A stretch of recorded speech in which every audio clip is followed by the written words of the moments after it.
Rome, the eternal city, a symbol of power, culture, and ambition. From a small village on the banks of the Tiber River, it grew to dominate the ancient world. The story of Rome is one of survival, conquest, and eventual decay. How did such a modest settlement evolve into the greatest empire the world had ever seen? And why did this empire, once invincible, ultimately collapse? It all began with a myth. According to legend, Rome was founded in 753 BCE by Romulus and Remus, twin brothers who were descendants of the god Mars and the Vestal Virgin Rhea Silvia. Abandoned by their mother and raised by a she-wolf, the twins were destined to found a great city. Whether truth or myth, the story reflects something deeper: the survival instinct, the drive for power, and the foundations of a civilization that would shape the future. In its early years, Rome was little more than a collection of villages scattered across the hills of Latium. Surrounded by rival tribes and constantly at war, the inhabitants of Rome knew that only unity and strength could ensure their survival. This small settlement, nestled between the hills and the Tiber, was poised for something greater. The Romans were not born conquerors, but rather survivors. Their location on the Tiber River provided them with access to trade and transportation, allowing them to grow both economically and strategically. As they expanded their borders, the early Romans began to engage in conflict with their neighbors. Over time, these small skirmishes led to larger battles, and Rome's military prowess began to emerge. In 509 BCE, after the expulsion of the last king, Tarquinius Superbus, Rome transitioned from a monarchy to a republic. The establishment of the Roman Republic was a revolutionary moment. Instead of being ruled by a single king, Rome was now governed by elected officials, with power divided between two consuls, a senate, and various other political bodies. The concept of a republic allowed for a balance of power, but this balance would soon be tested. The Roman Republic was founded on ideals of shared power, but it was not without flaws. The political system was complex and, at times, unstable. While the Senate was the principal governing body, true power often lay in the hands of military commanders and generals. The Republic's reliance on the military for expansion also meant that those who commanded the legions held significant political influence. Rome's early victories in the Samnite Wars and other conflicts on the Italian peninsula established the city as a formidable military force. Rome's soldiers, known for their discipline and effectiveness, began to conquer neighboring territories, building a strong, expansive empire. But it wasn't just warfare that fueled Rome's rise. It was their ability to form alliances, incorporate defeated peoples into their society, and adapt their military tactics. By the mid-3rd century BCE, Rome faced its greatest challenge yet, the Punic Wars. Rome went to war with the powerful city-state of Carthage, a rival empire in the Mediterranean. The conflict would stretch over a century, and the stakes could not have been higher. In the Second Punic War, Hannibal, the Carthaginian general, famously crossed the Alps with his army, striking fear into the heart of Rome. Despite Hannibal's early victories, including the devastating Battle of Cannae, Rome's resilience shone through. Roman generals like Scipio Africanus adapted their strategies and eventually defeated Hannibal at the Battle of Zama in 202 BCE. The victory marked the end of the Second Punic War, and with it, Rome's dominance in the Mediterranean was solidified. After the Punic Wars, Rome began to expand beyond the Italian peninsula. Territories in Spain, Greece, and North Africa were brought under Roman control. With each new conquest, Rome grew more powerful. But this expansion came with its own challenges. The growing wealth and territorial holdings led to a widening gap between the rich and the poor. Social and political tensions began to rise within the Republic. As Rome's empire expanded, the Republic began to show signs of strain. the power of the Senate was increasingly challenged by ambitious generals and political figures. The Republic was no longer able to effectively manage the growing empire, and civil unrest became common. Generals like Marius, Sulla, and Pompey used their military successes to gain political power, further destabilizing the Republic.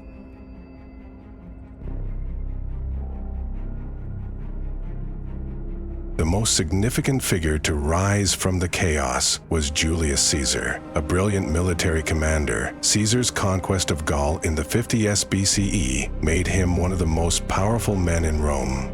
His popularity with the army and the people allowed him to challenge the authority of the Senate.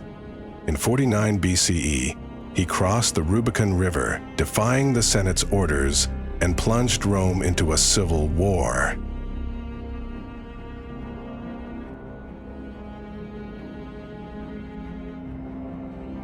Caesar's victory in the Civil War, culminating in the defeat of Pompey and his allies, marked the end of the Roman Republic. In 44 BCE, Caesar declared himself dictator for life. His reforms, some aimed at reducing corruption, others at consolidating his power, were met with resistance from those who feared his growing authority. On the Ides of March in 44 BCE, a group of senators assassinated Caesar, believing they were saving the Republic. Caesar's death did not restore the Republic, but instead ignited another series of civil wars. The most significant of these wars was fought between Caesar's adopted son, Octavian, and his rival, Mark Antony.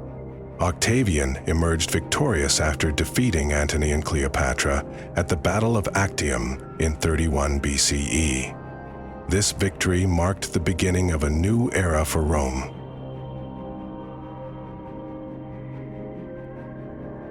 In 27 BCE, Octavian was given the title Augustus, becoming the first Roman emperor. Augustus cleverly portrayed himself as the restorer of the Roman Republic despite holding absolute power. He centralized authority, reformed the military, and implemented sweeping political and economic changes. Under Augustus, Rome entered a period of relative peace and prosperity known as the Pax Romana.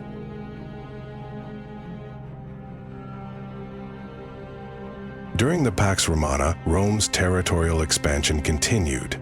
Augustus and his successors led campaigns that brought new lands into the empire, and Roman culture, law, and infrastructure spread across Europe, the Near East, and North Africa. The Roman Empire reached its territorial peak by the early 2nd century CE, stretching from Britain to Egypt, from Spain to Mesopotamia. However, even in times of peace, cracks began to form. The succession of emperors became a fragile system. With no clear method of choosing a new ruler, the empire faced frequent power struggles, assassination plots, and civil wars. Although the emperor's power seemed unshakable, the empire's stability was anything but secure.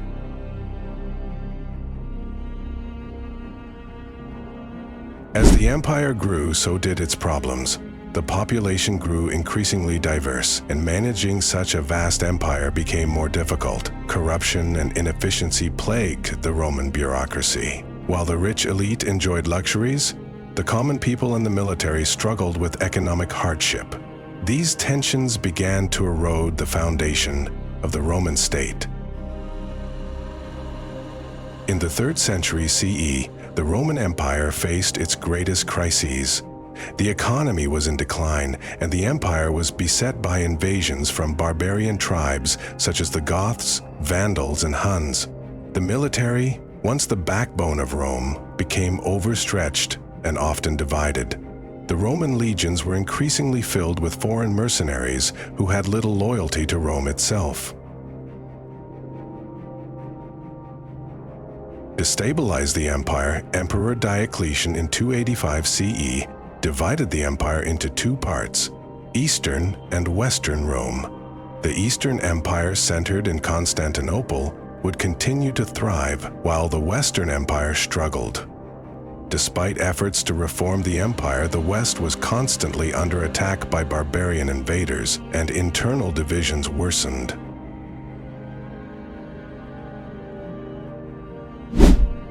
In 410 CE, the city of Rome itself was sacked by the Visigoths, led by Alaric.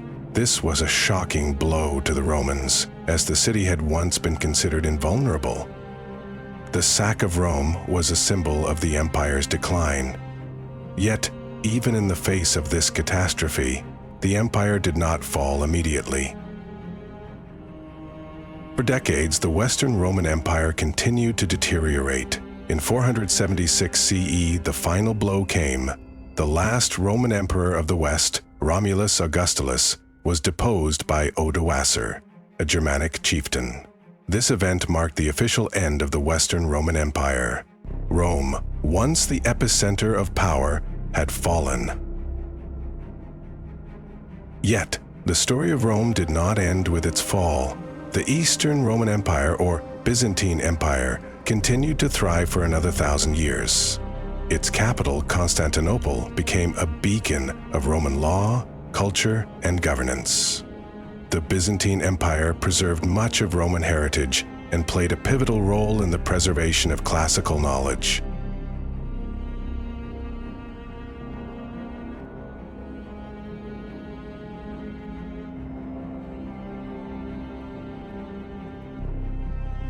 Even after the fall of the Western Empire, the legacy of Rome endured. Its influence continued to shape the course of European history, particularly during the Renaissance. Roman art, architecture, law, and philosophy were revived and celebrated by scholars, artists, and rulers.